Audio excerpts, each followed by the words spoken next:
monde, alors aujourd'hui nous allons parler du Brésil, de François Hollande, de la santé, de James Bond et pour finir j'aurai une petite surprise pour vous. Alors restez avec moi, go!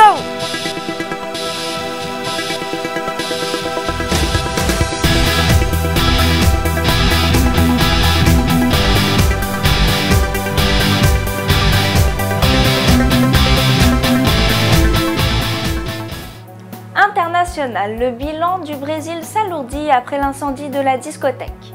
Depuis la tragédie de la discothèque Kiss à Santa Maria, le nombre de décès augmente. Il est passé de 235 morts et le nombre de victimes hospitalisées pour intoxication continue d'augmenter. Les enquêteurs ont annoncé mardi soir que la cause serait un feu de Bengale bon marché réservé à un usage extérieur. Depuis, plusieurs grandes villes brésiliennes ont annoncé des contrôles sévères dans les discothèques. Les deux propriétaires de cette boîte de nuit ont été placés en détention et l'un d'eux a tenté mardi de se suicider en se pendant avec un tuyau de douche. Quelle tragédie! En France, François Hollande veut tenir cette promesse faite pendant la campagne.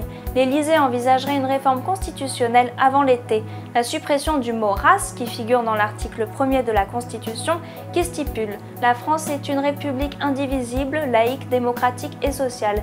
Elle assure l'égalité devant la loi de tous les citoyens, sans distinction d'origine, de race ou de religion. Elle respecte toutes les croyances, son organisation est décentralisée. » Mais si je comprends bien, un épagnol breton ou un caniche, ça n'existera plus. On dira tout simplement un chien. Passons à un sujet un peu plus sérieux.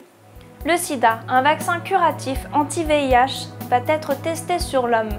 Après des années d'études et de tests probants sur les singes, des essais cliniques d'un vaccin contre le sida vont débuter à l'hôpital de la Conception à Marseille auprès de patients volontaires. Les premiers tests de ce possible vaccin contre le sida avaient été effectués sur des singes avec succès il y a quelques mois grâce aux travaux scientifiques du docteur Erwan Loré.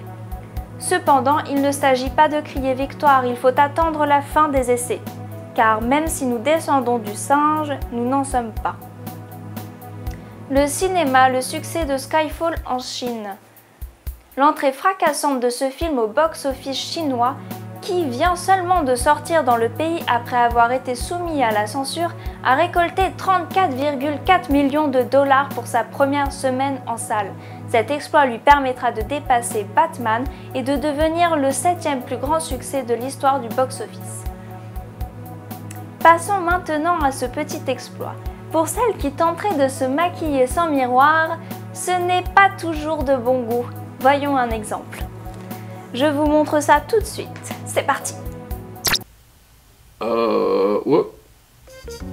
Okay.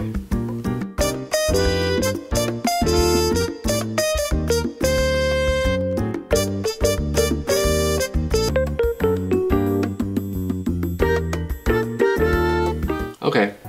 Ah, pardon. Je crois que c'était un homme. Sur ce, on se retrouve la semaine prochaine. Et n'oubliez pas de vous abonner sur notre chaîne et notre page Facebook.